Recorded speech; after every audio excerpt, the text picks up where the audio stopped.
Good day, here's our short video of sustained process in housekeeping. Pag-open ng store, priority namin i-sustain na maayos ang display sa front area.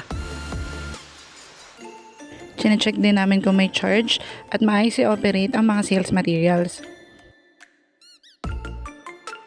Part din ng sustain ng pag-check sa mga display kung may battery pa ang mga ito. Checking ng whiteboard at pag-update ng date ngayong araw.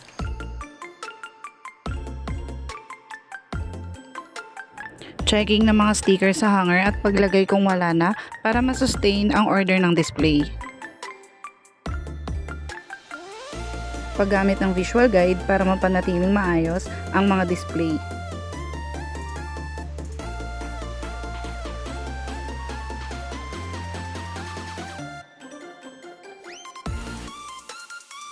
Proper placing ng booklets para sa madaling access ng customers.